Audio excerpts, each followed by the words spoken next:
मैं हर हाल में आपसे मिलूंगा, वह हर हाल में जीतेगा, हम हर हाल में उसे यहाँ बुलाएंगे, मैं हर हाल में अंग्रेजी में बोलूंगा यानी बात करूंगा। So welcome back to my channel guys. और आज की इस क्लास में हम इस तरह के वाक्य को इंग्लिश में सीखने वाले हैं जहां हम कहते हैं कि कर्ता यहाँ हर हाल में कोई कार्य को करेगा, यानी भविष्य में वो हर हाल में किसी कार्य को करेगा। तो आज हम ऐसे ही वाक्य जहां कॉमन है कि हर हाल में, ऐसे ही वाक्य को इंग्लिश में बनाना सीखने वाले हैं और इतनी आसानी से सिखाऊंगा कि इस तरह के वाक्य को इंग्लिश में कैसे बोलते हैं। आज इस क्लास को करने के बाद से ही आपको बोलना आ जाएगा। और हाँ गाइज, मैंने ऐसे ही 300 इंग्लिश सेंटेंस फॉर्मूला भी तैयार किया है जिसके आधार पर आप आसानी से ऐसे वाक्य को इंग्लिश में बनाकर बोल सकते हो जो कॉमन है, एक ही टाइप के है, और वो भी मैंने एग्जाम्पल के साथ में बताया है। और मात्र वो 150 रुपीज में आपको इस नंबर पे कांटेक्ट करके मिल जाएगा। सो गाइज, अब हम आगे समझ लेते हैं कि इस तरह के वाक्य को इंग्लिश में कैसे बनाया और बोला जाता है। तो सबसे पहले हमें समझना है फॉर्मूले को, क्यों, कौन सा फॉर्मूला है जिसके आधार पर हम ऐसे वाक्य को बनाकर बोल सकते हैं। तो फॉर्मूला कहता है सबसे पहले सब्जेक्ट आ जाएगा। सब्जेक्ट यानी होता है कर्ता। अभी तक हमने देखा कि सब्जेक्ट यानी होता है कर्ता, जिसमें कर्ता कौन कौन से है वो देख ले। I, you, he, she, it, they, we, ये सब कर्ता के प्रकार है, यानी वो कर्ता है। फिर सब्जेक्ट हो गया, फिर हो गया विल। अब विल का हम प्रयोग कहाँ करते हैं, वहां करते हैं जहां हम किसी काम को भविष्य के लिए बोलना है कि कोई काम को कर्ता भविष्य में करेगा, तो हम यहाँ विल का प्रयोग करते हैं। तो विल का हम यहाँ लिख देंगे विल। अब वी1, वी1 यानी होता है क्रिया। क्रिया यानी कोई कार्य, क्रिया यानी कोई कार्य। तो विल यानी हो गया यहाँ भविष्य का बात हो गई, यहाँ हम भविष्य की बात कर रहे हैं। क्रिया वी1 हो गया और ऑब्जेक्ट बचा हुआ भाग। तो क्या हो गया कि कर्ता जो है वो किसी कार्य को भविष्य में करेगा। इसका मतलब ये होता है कि कर्ता किसी कार्य को भविष्य में करेगा। अब कैसे करेगा, तो वो हर हाल में करेगा। तो हम लगा देंगे एट एनी कॉस्ट।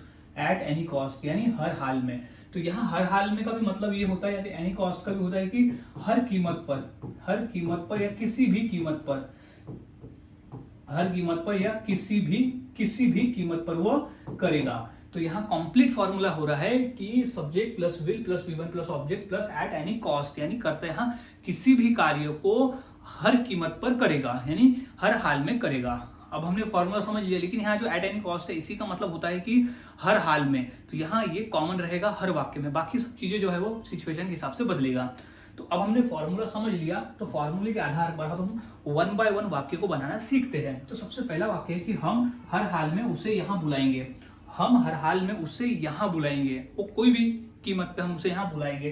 तो सबसे पहले सब्जेक्ट लिख देते हैं। तो सब्जेक्ट क्या है हमारा, हम, तो हम लिखेंगे विल। अब विल लिखेंगे तो वी विल, क्योंकि हमारा फॉर्मूला कहता है विल लिखना है, क्योंकि यहाँ बात हो रही है भविष्य की।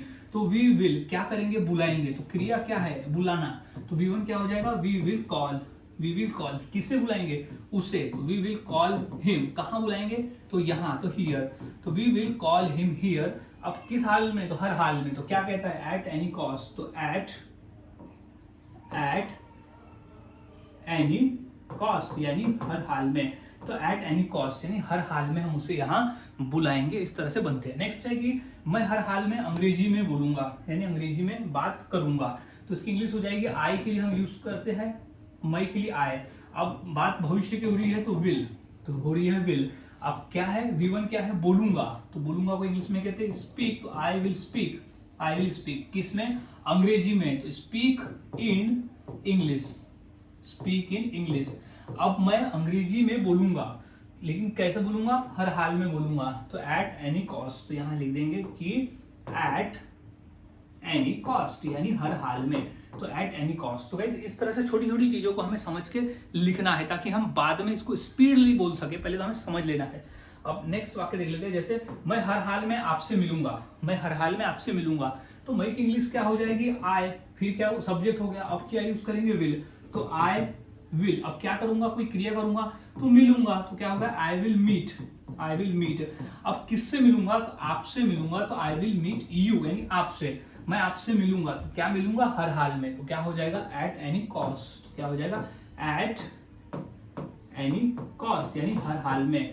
तो आपसे मैं मिलूंगा एट एनी कॉस्ट, हर हाल में। नेक्स्ट है कि वह हर हाल में जीतेगा, वह हर हाल में जीतेगा। तो वह के लिए यूज करेंगे ही सब्जेक्ट हो गया। तो he will, he will, he will. अब वी1 क्या है, जीतेगा। तो जीतेगा के लिए यूज करते हैं हम विल। ही विल विन, वह जीतेगा कैसे, हर हाल में। तो क्या हो जाएगा, एट एनी कॉस्ट, यानी हर हाल में।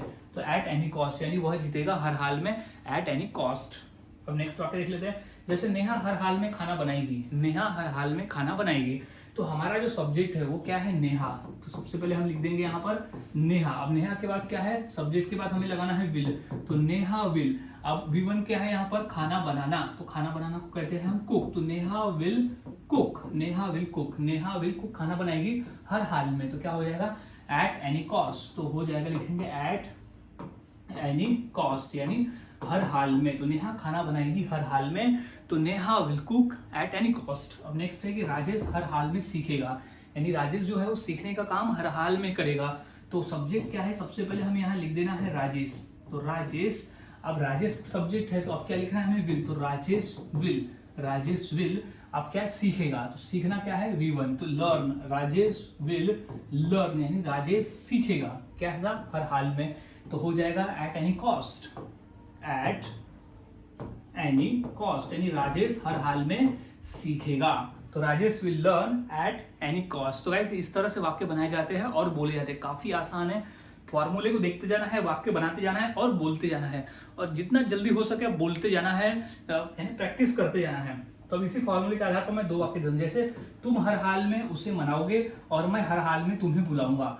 तो ये दो वाक्य की इंग्लिश क्या होगी इस फॉर्मूले के आधार पर, मुझे कमेंट करके जरूर बताएं।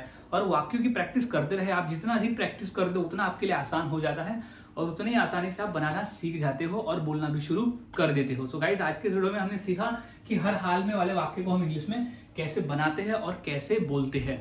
सो गाइस मिलता हूं ऐसे ही और एक नए फॉर्मूले के साथ, नए वाक्य के प्रकार के साथ अगले वीडियो में।